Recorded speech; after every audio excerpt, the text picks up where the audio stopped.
Hi hello welcome friends. ఈ వీడియోలో వచ్చేసి రీఫండ్ చాప్టర్కి సంబంధించి all MTPs RTPs and study material క్వశ్చన్స్ని చూద్దాము. సో అందులో ఫస్ట్ క్వశ్చన్స్కి సంబంధించి is there any limit for sanctioning of refund under section 54 ప్రకారం రీఫండ్ క్లెయిమ్ చేయడానికి ఏమైనా టైం లిమిట్ ఉందంటే yes, there is time limit for refund. So yes, refund has to be sanctioned within 60 days. So ఎన్ని days లోపల 16 days from the date of receipt of application complete in all respect of. So మీరు ఎప్పుడైతే application పెట్టుకుంటారో ఆ application పెట్టుకున్న తర్వాత వాళ్ళు receive చేసుకున్న తర్వాత వాటి నుంచి విత్ ఇన్ 60 days లోపల రీఫండ్ని మీకు శాంక్షన్ చేస్తారు. ఈ రీఫండ్ ఈజ్ నాట్ శాంక్షన్, ఒకవేళ 60 days లోపల మీకు కన్నా రీఫండ్ శాంక్షన్ చేయకుంటే interest at the rate of 6% per annum will be added to your refund amount as per section 56 ప్రకారం. సో 54 ప్రకారం రీఫండ్ని 60 days లోపల పంపిస్తారు. ఒకవేళ పంపించకుంటే 6% ఇంట్రెస్ట్ యాడ్ చేస్తారు యాజ్ పర్ 56 ప్రకారం. ఎవరు? గవర్నమెంట్ మీకు ఇంట్రెస్ట్ పే చేసి మరి రీఫండ్ని ఇస్తుంది. However in case where provisional refund to the extent of 90%. ఒకవేళ in case of provisional refund ఉందనుకోండి, అది 90% పే చేస్తుంది విత్ ఇన్ 7 days లోపల. Claim refundable in respect of zero rated supplies made by certain category registered person in terms of section 54(6). Provisional refund has to be given with in 7 days from the date of acknowledgement of claim of refund. So normal కేసెస్లో date of receipt of application నుంచి within 60 days, and in case of provisional రీఫండ్కి సంబంధించి అయితే date of acknowledgement of claim of refund నుంచి within 7 days లోపల 90%ని pay చేస్తుంది. Next, discuss the provisions relating to refund amount advance tax deposited by casual taxable person. Casual taxable person, that is section 27 deal చేస్తారు. Section 27 దగ్గర ఏం చెప్తామంటే, casual taxable person అనే ఒక పర్సన్ ఉంటారు. ఆ పర్సన్ రిజిస్ట్రేషన్ తీసుకోవాలి అనుకుంటే, అంటే మామూలుగా ఒక స్టేట్లో రిజిస్టర్ పర్సన్ ఉంటాడు, ఇంకొక స్టేట్లో కూడా బిజినెస్ చేయాలి అనుకుంటుంటాడు, అండ్ ఆ స్టేట్లో రిజిస్ట్రేషన్ టెంపరీ రిజిస్ట్రేషన్ తీసుకోవాలి అనుకుంటాడు. సో అట్లాంటి పర్సన్స్ టెంపరీ రిజిస్ట్రేషన్ తీసుకోవచ్చు ఒక 90 daysకి, ఆర్ ఇంకా అడిషన్ కావాలంటే ఇంకొక 90 daysకి రిజిస్ట్రేషన్ తీసుకోవచ్చు. ఆ రిజిస్ట్రేషన్ తీసుకునే వాళ్ళు ఎవరైనా ఉంటే ఫస్ట్ వాళ్ళు కొంత అమౌంట్ని అడ్వాన్స్ ట్యాక్స్ని పేమెంట్ చేసి పెట్టాలి. సో ఆ తర్వాత ఎన్ని రోజులు అయితే వాళ్ళు బిజినెస్ రన్ చేయాలనుకుంటున్నారో అన్ని రోజులు రన్ చేస్తారు. రన్ చేసిన తర్వాత ఫర్ ఎగ్జాంపుల్ ఒక 30 days రన్ చేద్దాం అనుకుంటుంటే 30 days రన్ చేసిన తర్వాత అడ్వాన్స్ ట్యాక్స్ అమౌంట్ పే చేసినా కదా, రిమైనింగ్ నెట్ ఆఫ్ అమౌంట్ ఏదైతే ఉందో ఆ అమౌంట్ని రీఫండ్ని క్లెయిమ్ చేయొచ్చు. దట్ ఈజ్ సిటీపీ పర్సన్కి సంబంధించి.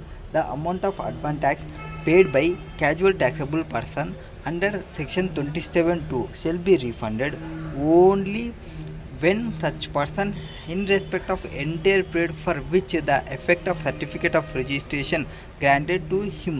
సో ఎంటైర్ పీరియడ్ అంటే సర్టిఫికేట్ ఆఫ్ రిజిస్ట్రేషన్ ఒక 30 days చెప్పింటే 30 days, ఆర్ 40 days చెప్పింటే 40 days, 50 days చెప్పింటే 50 days అవి కంప్లీట్ కావాలి. అవి కంప్లీట్ అయ్యి వాటికి బిజినెస్ చేసిన తర్వాతనే ఇస్తాము. ఇప్పుడు మీరు 50 days పెట్టి 30 days తర్వాత నాకు రీఫండ్ కావాలంటే ఇవ్వరు. సో అండ్ ఫస్ట్ కండిషన్ అది. అండ్ సెకండ్ కండిషన్ వచ్చేసి ఏదైతే ఎన్ని డేస్ ఉన్నారో వాటికి సంబంధించి all returns required to be file as per section 39 ప్రకారం. నో 2 కండిషన్ని సాటిస్ఫై చేయాలి. ఏది? ఒకటి, ఎన్ని డేస్ పెట్టినారో అన్ని డేస్ బిజినెస్ రన్ చేయడము, అండ్ వాటికి సంబంధించిన రిటర్న్స్ని ఫైల్ చేయడము. Next, further refund any amount after adjusting the tax payable by the applicant out of advance tax deposited by him under section 27 at the time of registration shall be claimed in the last return required to be furnished by the him. So last return ఎప్పుడైతే file చేస్తారో దాన్ని base చేసుకొని రీఫండ్ని payment చేస్తాము. Next, in case of refund under export of goods whether BRC or FIRC is necessary for granting refund. So in case of refund of accounts of export of goods, the refund rules ప్రకారం does not prescribe BRC or FIRC as necessary documents for filing refund claims. Refund claim చేయడానికి ఈ BRC and FIRC compulsory అని ఇక్కడ చెప్పలేదు. Next, documents our for export of service details of BRC FIRC is required. అంటే export of services చెప్తుంటే export of goods చేసేటప్పుడు BRC FIRC compulsory ఏం కాదు, బట్ ఎక్స్పోర్ట్ ఆఫ్ సర్వీస్ చేస్తుంటే BRC FIRC అనేది మ్యాండేటరీ, అది compulsory along with application of రీఫండ్కి సంబంధించి. Next, when is deficiency memo issued in respect of refund of claim made under section 54. ఎప్పుడన్నా మీకు డిఫిషియన్సీ మెమో కానీ ఫైల్ చేస్తుంటే దాన్ని రెక్టిఫై చేసిన తర్వాత మళ్ళీ ఫ్రెష్ అప్లికేషన్ రీఫండ్ అప్లికేషన్ని అప్లై చేసుకోవాలి ఫర్ రూల్ 93 ప్రకారం. provide for communication in prescribed form, that is deficiency memo, where deficiencies are noticed. Deficiencies ni ఎప్పుడైనా notices చేస్తే the said sub-rule also provides that once the deficiency memo has been issued, the claimant is required to file a fresh refund application after rectification of deficiency. ఏమైనా deficiency ఉందని చెప్పినా అంటే ఆ డెఫిషియన్సీని rectify చేసిన తర్వాత మళ్ళీ అప్లికేషన్ని ఫైల్ చేయాలి. అది 4th క్వశ్చన్కి సంబంధించి. Next 5th question, state the exceptions to the principle of unjust enrichment has applicable refund to claim. Unjust enrichment అంటే ఏమి అనేది ఫస్ట్ చూద్దాం. ఏమన్నా అన్జస్ట్ ఎన్రిచ్మెంట్ అయ్యింది అనుకోండి, మీరు రిఫండ్కి అప్లై చేసుకున్నారు, అన్జస్ట్ ఎన్రిచ్మెంట్ అప్లై అయింది.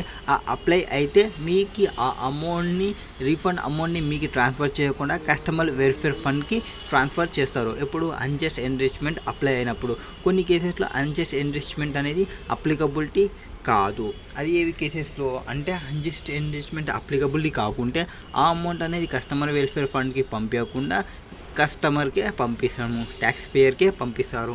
దట్ ఈస్ ఈ కేసెస్లో first refund of tax paid on export of గూడ్స్కి సంబంధించి. export of goods or services or both or on input and input services used in making such exports కి సంబంధించి కానీ or refund of tax paid, ఇది export goods కదా, or refund of tax paid on supply which is not provided either wholly or partially and for which invoice has not been issued. ఒకవేళ invoice issue చేయకుంటే వాటికి సంబంధించి. And refund of tax in pursuance of section 77. So 3 cases, ఒకటి tax paid on export of గూడ్స్కి సంబంధించి or services కానీ or both కానీ or inputs కానీ ఇన్పుట్ సర్వీసెస్ కానీ used in making of such exports, ఆ కేసెస్లో కానీ refund of tax paid on supply of which is not provided either wholly or partially and which invoice has bin not issued. ఇన్వాయిస్ని issue చేసి ఉండకూడదు, సర్వీస్ని కూడా issue చేసి ఉండకూడదు. ఒకవేళ ట్యాక్స్ పే చేసి ఉంటే ఆ ట్యాక్స్ని రీఫండ్ క్లెయిమ్ చేయొచ్చు.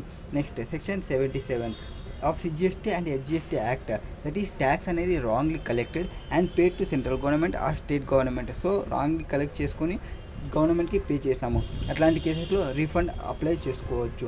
నెక్స్ట్ ఇంకొకటి ఏమంటే and utiliser ITC in case of zero rated supplies కానీ made without payment of tax or where credit has been accumulated on rate of tax inputs being higher than the rate on tax output. ఓ మీకు zero rated supply చేసినారు without payment of tax, ఆ కేసులో కానీ రీఫండ్ని claim చేయొచ్చు. అండ్ ఇంకొక కేసు ఏమంటే ఏవైతే మీరు అక్యుములేటెడ్ క్రెడిట్ ఉందో అవుట్పుట్ ట్యాక్స్ చూసుకుంటే అవుట్పుట్ ట్యాక్స్ కంటే ఇన్పుట్ ట్యాక్స్ క్రెడిటే ఎక్కువ ఉంది ఆ కేసెస్లో. Next if the insurance of tax or interest paid not been passed to any other persons, the amounts ఏవైనా వచ్చినావు అనుకోండి ఆ అమౌంట్స్ మీరు వేరే వాళ్ళకి పాస్ చేసి ఉండకూడదు. వేరే వాళ్ళకి పాస్ చేస్తే మీకు రీఫండ్ రాదు. ఫర్ ఎగ్జాంపుల్ మీకు ఒక 10,000 లయబిలిటీ వచ్చింది, 10,000 మీ సప్లయర్ మీతో ఎక్సెస్ కలెక్ట్ చేసినారు. యాక్చువల్గా అది 50,000 ఉంటే 60,000 మీతో కలెక్ట్ చేసుకున్నాడు.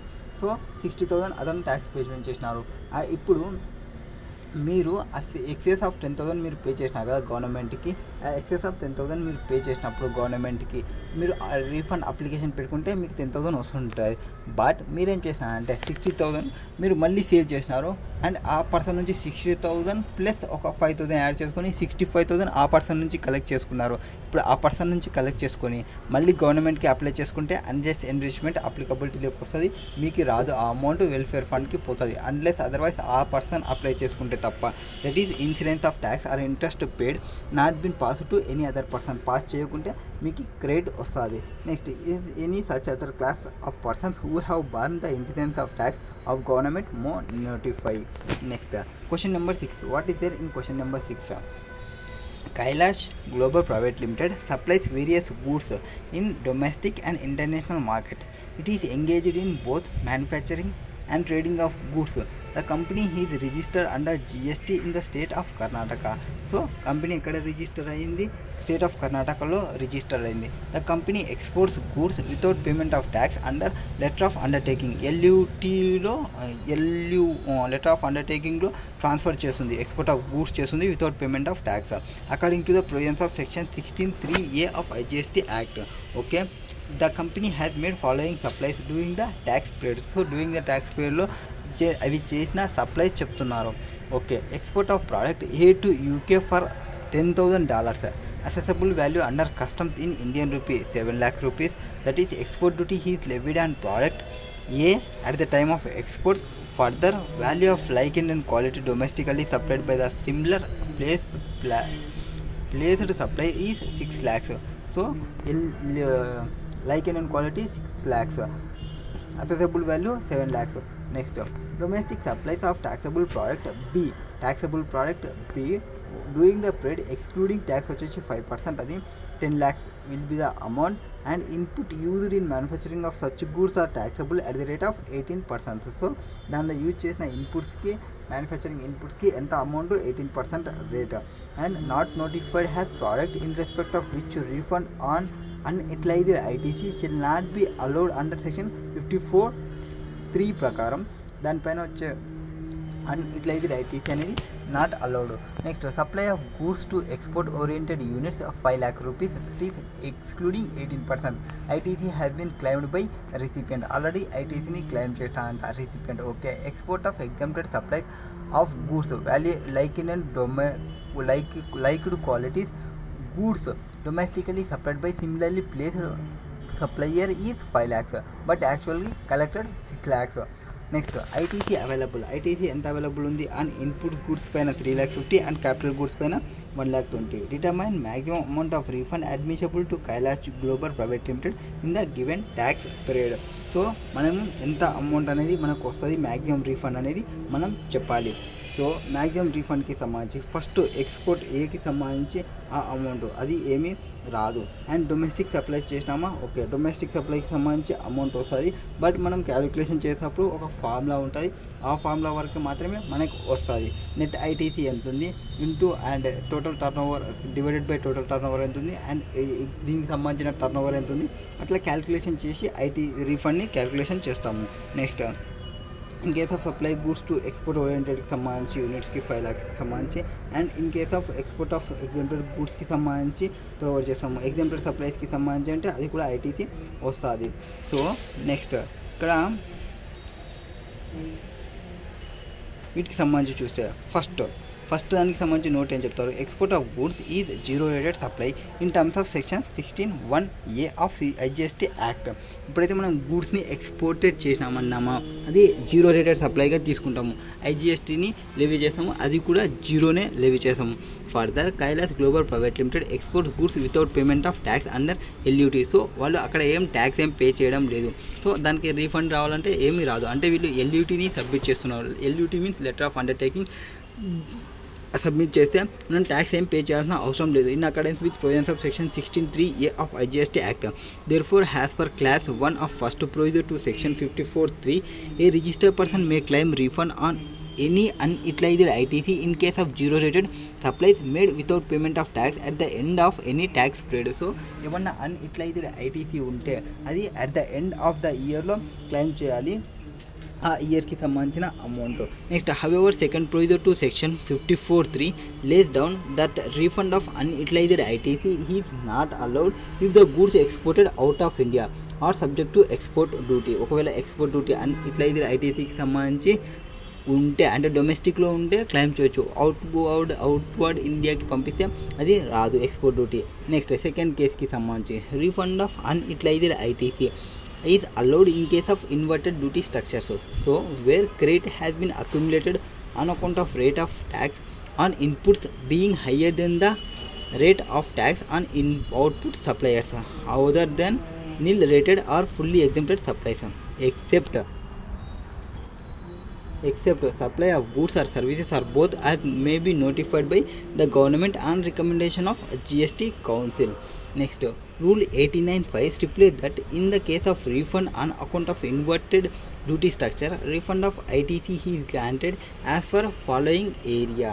సో రీఫండ్ ఎంత వస్తుంది? మ్యాక్సిమం రీఫండ్ వచ్చేసి turnover of inverted duty structure ఎంత ఉంది, టర్న్ ఓవర్ ఎంత ఉంది, ఫస్ట్ నెట్ ఐటీసీ వేయాలి ఇంటూ టర్న్ ఓవర్ ఇన్వర్టెడ్ స్ట్రక్చర్కి సంబంధించిన టర్న్ ఓవర్ ఎంత ఉంది divided by adjusted turnover ఎంత minus tax payable on such inverted rate of supply of goods or services చూసుకోవాలి. ఇక్కడ మనకి నెట్ ఆఫ్ ఐటీసీ అంటే ఏమి?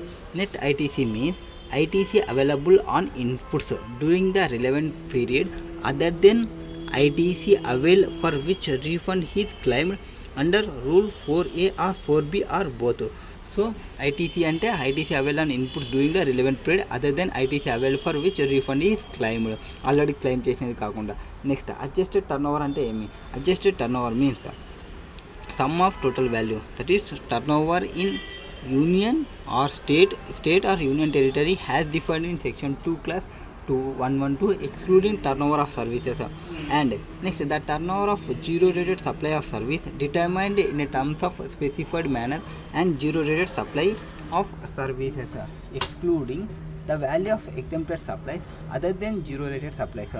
సో ఇక్కడ మనకి టర్న్ ఓవర్ ఏదైతే ఉంటుందో the value of exempted supplies other than zero rated supplies ఉంటే and the turnover supplies in respect of which refund he's claimed under sub rule 4A or sub rule 4B or both if any during the relevant period. Relevant period means the period for which the claim has been filed. So relevant ఫైల్కి సంబంధించిన amounts ఏదైతే మనం ఇప్పుడు క్లెయిమ్కి apply చేసుకుంటామో దాన్ని relevant period అంటారు. So టోటల్గా ఏం చెప్పినాము, నెట్ ఐటీసీకి సంబంధించి ఒకటి చెప్తాము. నెట్ ఐటీసీ అంటే మీ రిలవెంట్ పీరియడ్కి సంబంధించిన ITC other than ITC already avail చేసింటే రీఫండ్కి అది. అండ్ అడ్జస్టెడ్ టర్న్ ఓవర్ అంటే ఏమి, sum of total value that is turnover of state or union టెరిటరీకి సంబంధించిన టర్న్ ఓవర్, దానిలో నుంచి exclude turnover of services exclude చేయాలి. And turnover of zero rated సప్లైకి సంబంధించి తీసుకోవాలి of services determine in terms of specified manner and non zero rated supply of services, దాని నుంచి exclude value of exempted supplies other than zero rated supplies and the turnover of supplies in respect of which refund he's claimed, already claim చేసి ఉంటే during the relevant period. ఇక్కడ relevant period అంటే ఏమి, means the period for which the claim has been filed. Next, tax payable on inverted rate of supply goods. That is మనకి ఎంత ఇచ్చినాడు, second కేసులో 10 lakhs ఏమో ఇచ్చినాడు కదా. సో ఇక్కడ 10 lakhs ఇచ్చినారు. సో ఆ అమౌంట్ నేను తీసుకుంటాను. 10 lakhs ఇంటూ 5% 50,000 అంటే ఈ సైడ్ అమౌంట్ వచ్చేసింది. నెక్స్ట్ నెట్ ఐటీసీ కావాలి. Net ITC will be 3,50,000. Adjusted turnover వచ్చేసి టోటల్ టర్న్ ఓవర్ అడ్జస్టెడ్ టర్న్ ఓవర్లో ఎంత అవుతుంది, 7 lakhs ప్లస్ 10 lakhs ప్లస్ మొత్తం ఎంత ఉందో టర్న్ ఓవర్ చూసుకోండి. 7 lakhs plus 10 lakhs plus 5 lakhs plus 6 lakhs. దీనిలో నుంచి ఏదైనా అమౌంట్స్ 5 lakhs, ఇది వాల్యూ ఆఫ్ లైక్ అండ్ క్వాలిటీకి సంబంధించినది కదా. ఓకే, టోటల్ టర్న్ ఓవర్ వచ్చేసి 10 lakhs. సో ఇన్వర్టెడ్ మనకున్న టర్న్ ఓవర్ ఇన్వర్టెడ్కి సంబంధించిన టర్న్ ఓవర్ వచ్చేసి 10 lakhs, total adjusted turnover వచ్చేసి 28 lakhs and net ITC will be 3,50,000. So ఇక్కడ మనకు ప్రొవైడ్ చేసినట్టు చూడండి, 3,50,000 will be the net ITC available only related to input గూడ్స్కి సంబంధించి తీసుకోవాలి, అంతేకాని ఇన్పుట్ క్యాపిటల్ గూడ్స్కి సంబంధించి చెప్పలేదు. సో మొత్తం ఐటీసీ తీసుకుంటాము. ఐటీసీ వచ్చేసి 3.5 into 10 lakhs divided by 27 lakhs. That is ఇది మ్యాక్సిమం రీఫండ్ ఎంత వస్తుంది మనకి ఇక్కడ 3,50,000 ఇంటూ 10 28 అది చేసుకోవాలి. దాని నుంచి మైనస్ ఇన్వర్టెడ్ దానికి సంబంధించిన అమౌంట్ ఎంత 50,000. సో 10 lakhs ఇంటూ 5% చేసుకుంటే ఆ అమౌంట్ని రెడ్యూస్ చేసుకోవాలి. ఈ 10 lakhs పైన ఈ 5% ఇంక్లూడింగ్ GST కాబట్టి సో ఆ అమౌంట్ని తీసుకుంటాం. Next, supply of goods to export oriented units. Export oriented యూనిట్స్కి సంబంధించి ఉన్నప్పుడు యాజ్ పర్ సెక్షన్ 2 class 39 ప్రకారం డీమ్డ్ ఎక్స్పోర్ట్స్ కొన్నిటిని మనం డీమ్డ్ ఎక్స్పోర్ట్స్గా తీసుకుంటాము. డీమ్డ్ ఎక్స్పోర్ట్లో ఒక 4 వస్తాయి. ఏవంటే ఇన్పుట్స్, రిజిస్టర్ పర్సన్ ఏవైతే సప్లై చేసినాడో రిజిస్టర్ పర్సన్ ఎవరికి అడ్వాన్స్ ఆథరైజేషన్ వాళ్ళకి సప్లై చేసినప్పుడు కానీ ఆర్ రిజిస్టర్ పర్సన్ ఇన్పుట్స్ని ఎవరికి ఎక్స్పోర్ట్ ఓరియంటెడ్ యూనిట్కి చేసినప్పుడు కానీ ఆర్ క్యాపిటల్ గూడ్స్ని క్యాపిటల్ గూడ్స్ ప్రమోషన్కి సంబంధించి దానికి పంపించినప్పుడు కానీ or banks or notified banks or notified persons ఎవరైతే ఉంటారో వాళ్ళు అడ్వాన్స్ ఆథరైజేషన్కి సప్లై చేసినప్పుడు కానీ వాటన్నిటిని మనం డీమ్డ్ ఎక్స్పోర్ట్స్ అంటాము. ఆ డీమ్డ్ ఎక్స్పోర్ట్స్లో under section 147 supplies to export oriented units is notified has deemed exports under section 147. So in respect of supplies regarding has deemed exports, the application of refund can be filed by the supplier of deemed exports supplies only in case where the recipient does not avail ITC. So దానికి సంబంధించిన ITC avail చేసి లేకుంటేనే మనం ఇక్కడ తీసుకోవాలి. Supplies and furnish as undertaking to effect that supplies May claim refund. So therefore, since in the given case the recipient is claiming ITC, Kailash Global Private Limited cannot claim refund of ITC. So మన supplier refund claim చేస్తుంటే మనకి refund రాదు. So ఇక్కడ మనకి already export supply of goods to export oriented units exclusive of 18% ITC already మన recipient claim చేస్తున్నాడు కాబట్టి మనకి ఈ ఐటీసీ దీనిపైన రీఫండ్ రాదు. Next export of exempted supplies of goods 6 lakhsకి సంబంధించి. సో దీని మీద మనకి ఐటీసీ రీఫండ్ అనేది వస్తుంది. అది ఎట్లా చెప్తారు, సెక్షన్ 16(2) ఆఫ్ IGST యాక్ట్ ప్రకారం stipulate that subject to provisions of section 17(5) that is blocked credit of IGSTకి సంబంధించి ITC may be availed for making zero rated supplies, notwithstanding that supply may be exempted supplies. Section 54(3) of GST Act 2017 allow refund of ITC in case of zero rated supplies made without payment of tax. So మీరు ఎప్పుడైతే zero rated supply చేస్తే made without payment of tax చేస్తే ఆ కేసెస్లో ఏదైనా అన్ని ఇట్లయితే ITC ఉంటే ఆ అన్ని ఇట్లయితే ఐటీసీని మీరు క్లెయిమ్ చేయొచ్చు. రూల్ 89(4) ప్రకారం stipulate that case of zero rated supplies of goods or services or both without payment of tax చేస్తున్నప్పుడు మనం అండర్ ఎల్యూటీ ఆర్ బాండ్ని సబ్మిట్ చేయాల్సి ఉంటుంది. In accordance with section 16(3) of IGST act ప్రకారం refund of ITC shall be granted as per the following formula. Refund amount is equal to turnover of zero rated turnover ఎంత ఉంది, or in case of goods కానీ turn over in case of services కానీ divided by adjusted turnover ఎంత ఉంది into net ITC ఎంత ఉంది అనేది చూసుకోవాలి. సో మనకి దాని ప్రకారం మనం క్యాలిక్యులేషన్ చేస్తే నెట్ ఐటీసీ మనకేం చేంజ్ కాదు, 3,50,000 అవుతుంది ఇంటూ అండ్ కింద టర్న్ ఓవర్ 28 lakhs అది కూడా ఏం చేంజ్ కాదు. పైన వచ్చేసి టర్న్ ఓవర్ ఏది తీసుకోవాలి అనేది మనకి ఇక్కడ మెయిన్ ఇంపార్టెంట్. టర్న్ ఓవర్ వచ్చేసి ఈ అమౌంట్ తీసుకోవాలి.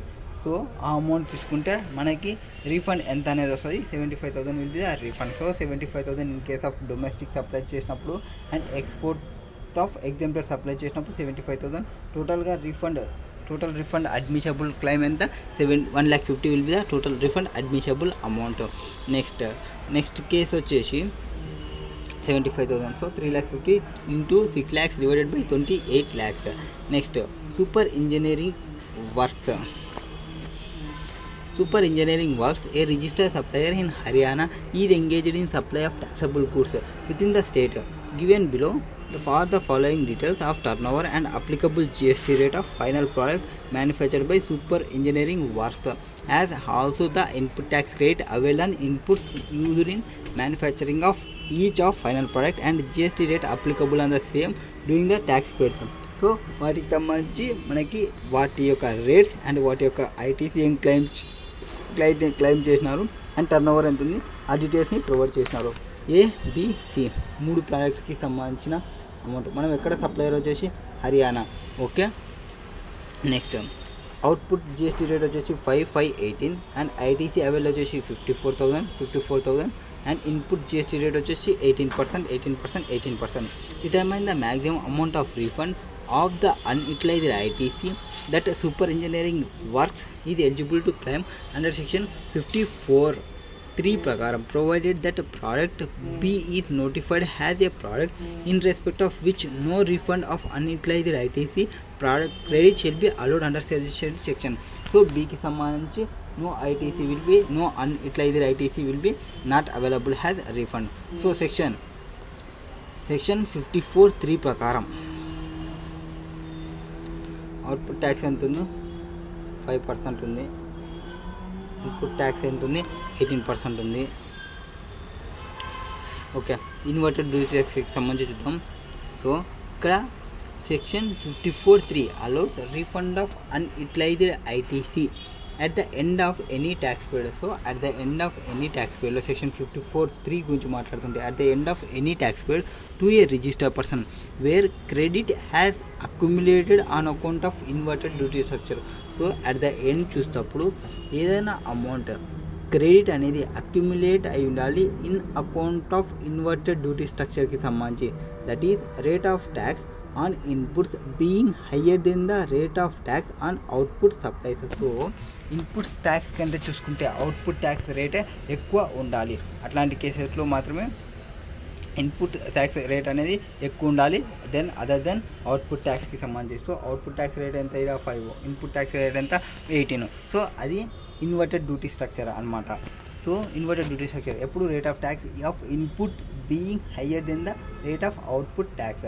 So other than related or fully exempted supplies except supply of goods or services are both notified by the government on recommendations of council in the given case. Rate of tax in case of input used in product A and B రెండిటికి higher than rates on outputs 18% ఉంది. in case of input చూసుకుంటే 5% each ఉంది. But however product B అనేది notify చేసినారు has a product in respect of which no refund of unutilized ITC shall be allowed under section 54(3) ప్రకారం. Therefore only product ఏ అనేది eligible అవుతుంది. So మనకేమేమి ఉండాలి, rates చూసినప్పుడు input output rate చూసినప్పుడు input rate అనేది ఎక్కువ ఉండాలి దెన్ అవుట్పుట్కి సంబంధించి, అండ్ ఆ గూడ్స్ని గవర్నమెంట్ నోటిఫై చేసి ఉండాలి. అప్పుడే ఇన్వర్టెడ్ డ్యూటీ స్ట్రక్చర్కి సంబంధించి అప్లికబిలిటీ అవుతుంది, రీఫండ్ అమౌంట్ వస్తుంది. రీఫండ్ అమౌంట్ ఎంత వస్తుంది, total turnover inverted rate of సప్లైకి సంబంధించి గూడ్స్కి కానీ సర్వీసెస్ కానీ ఎంత ఉంది and divided by adjusted turnover into net ITC minus tax payable on such inverted rate supply of goods and services. అది చూడాలి. Next rule 89(5) stipulate that in the case of refund on account of inverted duty structure refund of ITC shall be granted as per the following formula.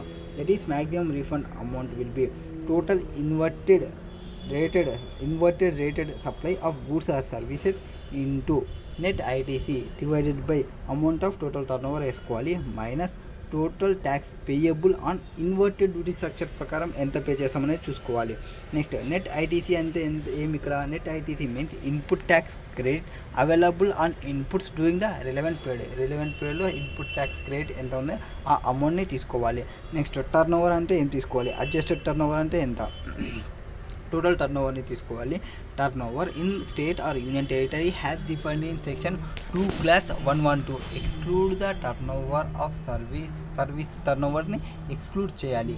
And the turnover of zero rated supply of services determine in specified manner and zero rated supplies of సర్వీసెస్కి సంబంధించి exclude చేయాలి. Zero rated supplies turnover కానీ తీసుకుంటుంటే దానిలో కొన్ని export సర్వీస్కి related టర్న్ ఓవర్ని ఎక్స్క్లూడ్ చేయాలి.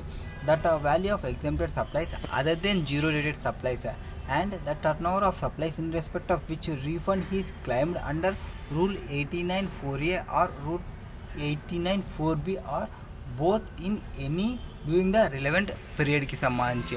నెక్స్ట్ జీరో రేటెడ్ సప్లై తీసుకుంటే అక్కడ కూడా zero rated supply of service determine in specified manner and non zero rated supply of services నుంచి ఎక్స్క్లూడ్ చేయాలి. వాల్యూ ఆఫ్ ఎగ్జాంప్టెడ్ సర్వీస్కి సంబంధించి అండ్ టర్న్ ఓవర్ ఆఫ్ సప్లైస్కి సంబంధించి ఎక్స్క్లూడ్ చేయాలి. If any doing the relevant పీరియడ్కి సంబంధించి. నెక్స్ట్ రిలవెంట్ పీరియడ్ అంటే ఏమి, relevant period means for which the claim has been filed in accordance with aforesaid mention provisions. The maximum refund amount which super engineering work is eligible to claim shall be computed as follow. First వచ్చేసి tax payable on inverted rate of supply of product A. Product ఏకి సంబంధించి మాత్రమే మనం calculate చేయాలి, product బికి అవసరం లేదు ఎందుకంటే అది గవర్నమెంట్ నోటిఫై చేయలేదు కాబట్టి. సో అవుట్పుట్ ట్యాక్స్ ఎంత వస్తుంది ఇన్వర్టెడ్ రేట్ ప్రకారం 5 lakhs ఇంటూ 5% 25,000 ఇంటూ దానికి సంబంధించి నెట్ ఐటీసీ కావాలి. నెట్ ఐటీసీ ఎంత ఉందనేది చూసుకోండి. నెట్ ఐటీసీ ఎంత వస్తుంది మనకి ఇక్కడ ఇచ్చిన నెట్ ఐటీసీ అనేది. సో 54 ప్లస్ 10,000 ఆ అమౌంట్ని నేను ఇక్కడ వేసుకుంటాను నెట్ ఐటీసీకి సంబంధించి. So 54 10 1,18,000 will be net ITC and 5% will be the inverted duty structure అంటే లెస్ చేయాల్సిన అమౌంట్. సో లెస్ చేసే అమౌంట్ ఇది అండ్ నెట్ ఐటీసీ ఇది. Total adjusted turnover and total turnover చూసుకుంటే adjusted turnover total turnover ఎంత ఉంది first ఇక్కడ total turnover వచ్చేసి 5 lakhs 3,50,000 అండ్ 1 lakh మూడు కలిపితే మనకి టోటల్ టర్న్ ఓవర్ అడ్జస్టెడ్కి సంబంధించి టర్న్ ఓవర్ వస్తుంది. అండ్ రిలేటింగ్ టు ప్రోడక్ట్ ఏకి సంబంధించిన టర్న్ ఓవర్ ఎంత ఉంది రిలేటింగ్ టు ప్రోడక్ట్ ఏకి సంబంధించి 5 lakhs ఉంది. So 5 lakhs into 1,18,000 divided by 9,50,000 will be the total turnover. దాని నుంచి 25,000 తీసేయాలి అప్పుడు మనకి రీఫండ్ అమౌంట్ వస్తుంది. సో రీఫండ్ అమౌంట్ని మనం ఇక్కడ చేయాలనా ఇదేనా కనుక్కోవాల్సింది. ఓకే రీఫండ్ అమౌంట్ ఎంత 37,105 రౌండ్ ఆఫ్ చేసేయడమే. Next with reference to section 54(3) mention the cases where refund of unutilized ITC is allowed. Unutilized ITC ఉంటే సెక్షన్ 54 ప్రకారం రీఫండ్ ఎప్పుడు చేస్తాము where refund of unutilized ITC is allowed ఎప్పుడు allow చేస్తాము అంటే section 54(3) a registered person may claim refund of unutilized ITC input tax credit at the end of any tax period in following cases. ఈ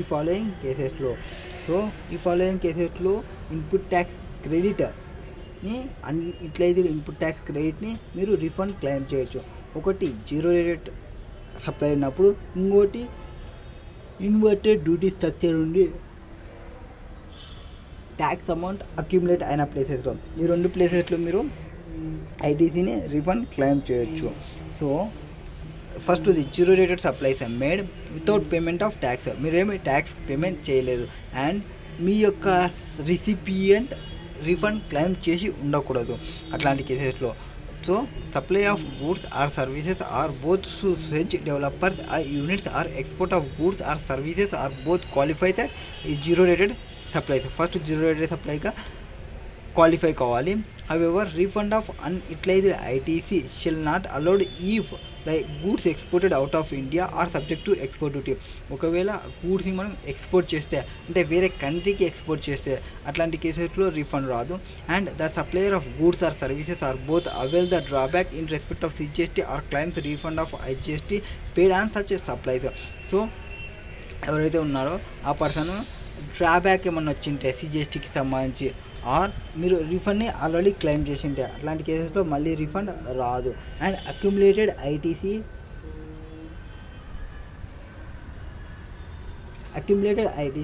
on account of inverted duty స్ట్రక్చర్కి సంబంధించి where credit has been accumulated on account of rate of tax on inputs being higher than the rate of tax on output supplies that is other than nil rated or fully exempted except అంటే మనకి input tax rate అనేది ఎక్కువ ఉండాలి then output tax కంటే.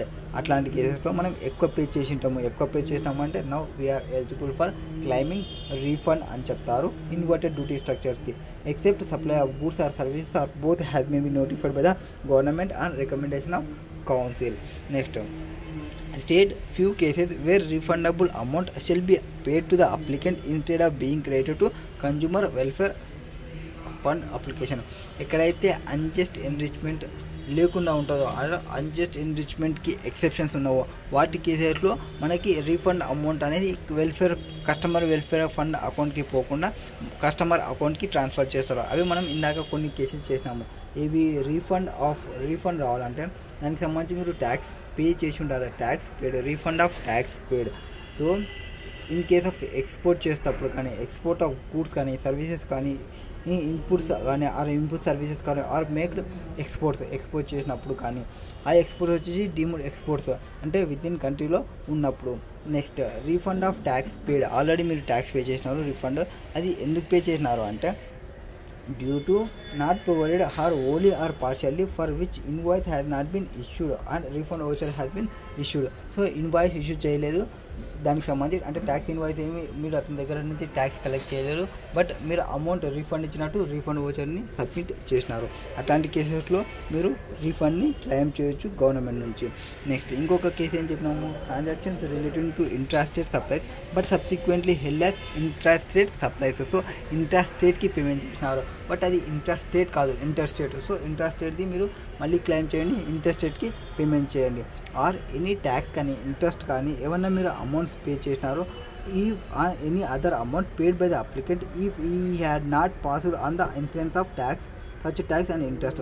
So మీరు tax amount excess amount pay చేసినారు, excess amount మళ్ళీ వేరే వాళ్ళ దగ్గర నుంచి మీరు కలెక్ట్ చేయలేదు, అట్లాంటి కేసెస్లో మీరు రీఫండ్కి అప్లై చేసుకోవచ్చు. And tax interest bond by notified class of applicants ఎవరైనా ఉంటే. Next refund of unutilized ITC. ఒకవేళ మీ జీరో రేటెడ్ సప్లై చేసి దానికి సంబంధించిన ఐటీసీ అన్యూటిలైజ్డ్గా ఉంటే బుక్స్ ఆఫ్ అకౌంట్లో ఆ ఐటీసీని అక్యుములేటెడ్ ఐటీసీ ఏదైతే ఉందో దాన్ని మీరు రిఫండ్ క్లెయిమ్ చేయొచ్చు. Next question number 10. What is there in question number 10? Y limited exported services valued at $1 lakh rupee. Supply of service was completed on 15th January. Payment for which this was received on 28th February. So service ఎప్పుడు complete అయిపోయింది, 15th January complete అయిపోయింది. And దానికి సంబంధించిన amount ఎప్పుడు వచ్చింది, 28th Februaryకి సంబంధించి receive చేసుకున్నాము 28th Februaryలో.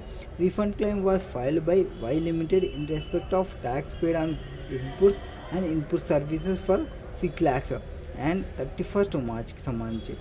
The refund claim was sanction in 30 June. What is the amount of refund Y Limited will get in accordance with law? What is the relevant date and rate of interest as per GST law?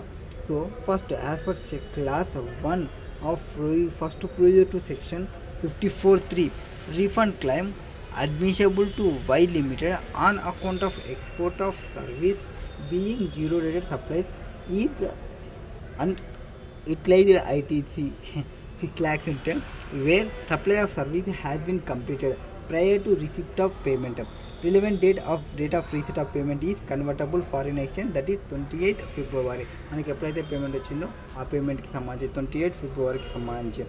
Next section 56 ప్రకారం ఎప్పుడైనా మీరు application పెట్టుకున్నారో ఆ application పెట్టుకున్న తర్వాత మీకు within 60 days లోపల amount రావాలి. వితిన్ 60 days లోపల అమౌంట్ రాకుంటే సెక్షన్ 56 ప్రకారం మీకు 6% ఇంట్రెస్ట్తో పంపిస్తారు. So not refunded within 60 days date of receipt of application నుంచి. So 6% interest from the date immediately after expiry of 60 days from date of receipt of application till the date of refund of such amount. మనకి refund చేసేంత వరకు ఎన్ని days అయితే ఉంటుందో అన్ని డేస్కి interest calculation చేస్తారు. Since in the given case tax order to be refunded is not refunded with in 60 days from the date of receipt of application 31st March, when at the rate of 6% will be payable. Next వీడియోలో